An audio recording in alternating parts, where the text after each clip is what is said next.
Welcome back, folks. Oil prices hit 4-year lows as Prince Alaweed sounds the alarm that Saudi reliance on petroleum revenue is dangerous.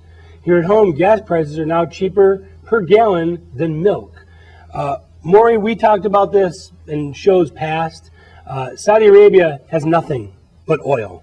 That's all they got. That's all they've ever had. And now they're worried. The hobbies, which they pay off to get them out of Saudi Arabia and make trouble elsewhere. Yeah. So, how close is Saudi Arabia to having a real dire circumstance with their oil reserves? Well, they keep it hidden, don't they? Yeah, of course they do. They went they nationalized the oil industry there about 35 years ago.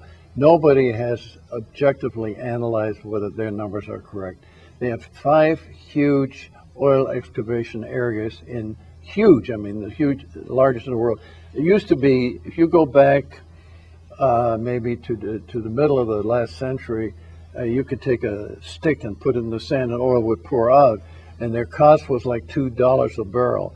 Well, now they have to do it like everybody else. They got to go deeper. They are going secondary, tertiary, and they don't have anybody from the outside coming in and helping them technologically. Infrastructure. They have no infrastructure. They're still doing it the old way. They're just getting like we used to do. And, we went out of business practically. At one time, if you go back again to the middle of the 20th century here in the United States, we were producing 8 million barrels a day. We got down to 3.2 million barrels as late as 2007, right at the beginning of the Great Recession. And then in the meantime, fracking was being experimentally tried. And we had a breakthrough technologically on hydraulic fracturing, which is a tight oil and it's done horizontally. I don't want to get into the technical It's oil trapped into rock. It's oil trapped and natural gas. As a matter of fact, and extracting it has been impossible until the last decade or so. Yes, I would say. And Saudi Arabia has no rocks. All they have is sand. By the way, it was in North Dakota.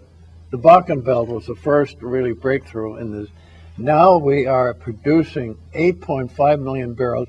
We're producing out of hydraulic fracturing as much as we used to do by the normal methods years and years ago when we hit our high point. Now we're projecting that by the end of 2015 we'll be up to over 9, maybe 9.5 million barrels a day. If you want to go further than that, we may be going to 15 or 20 million barrels by the end of this century, which is a long way away. The point is, less than 10% of the capability of doing it exists today. There's some states that are agitating against it, but as far as using it, we have only 9 to 10% has been used so far, and that is generating at this point 8.4 million barrels a day. And natural gas they used to just squeeze it off. I mean, they couldn't use it. They burned it off. It was burned off. Now, because of the liquid natural gas capability and the fact that Europe and Central Europe, Eastern Europe especially, are enslaved to Russia. Well, Russia had 60 years to do it. During when they controlled all that area through satellites, it takes a long time to build all those pipelines. That's why the trouble with Ukraine, by the way, a lot of those pipelines are going through the Ukraine. So Russia is now controlling natural gas as well as oil into Europe. And they've just cut a big deal with China to sell them natural gas, so they don't need Europe as a customer anymore. Well, yeah, they do now, but you're right. I mean, eventually, I think everything is eventual. They made peace. This guy, Xi Jinping, is like Mao Zedong. He's not like Deng Xiaoping, who's the father of modern capitalist China, if you want to call it that. Great guy. He believed you have to do it by a group, by a committee. This guy wants to be more like Mao Zedong. So he got together with Putin. They shook hands. They were two of a kind.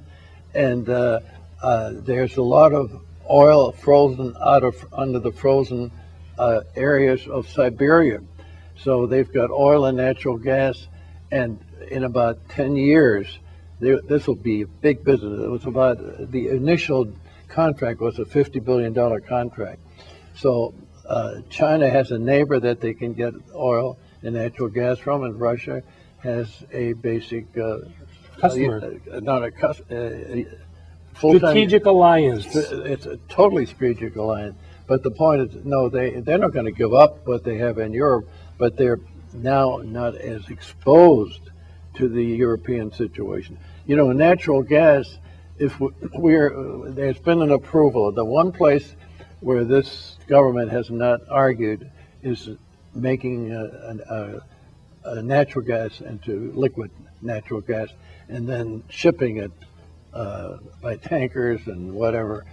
But that takes time. I think we're about 5 years away before that becomes a very massive type of situation. But actually, you know, right now the price for a million British thermal units, which is a measuring stick, is under $4, and the Japanese are paying $10. The British are paying anywhere from $11 to $12, and you go into Europe, they're paying maybe like $15 per million British thermal units. It's a huge business all to itself. Do you know, here's another thing, propane. I don't think most people are too much concerned about propane, butane. There's all kind of liquids like that. 2 months ago, we reached a high of 3 million barrels a day that we're shipping out now. That's why our exports are going up. You know, whoever heard about this?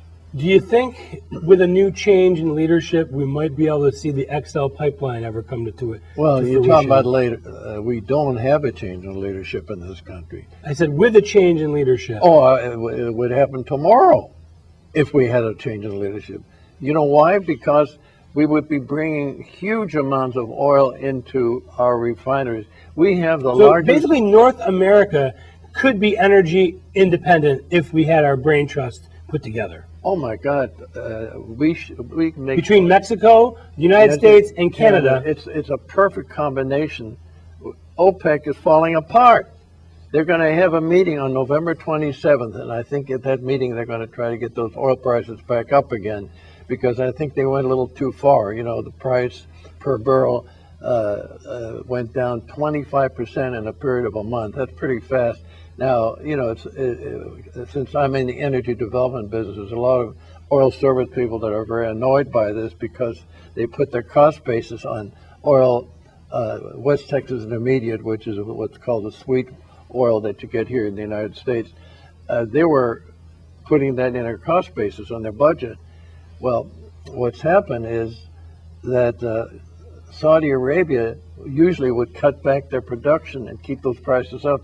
This time, they made two downward changes. One happened just a few weeks ago, where they actually lowered their prices. They've never done that before, and they did that in order to put a dagger in the heart of the fracking here in the United States.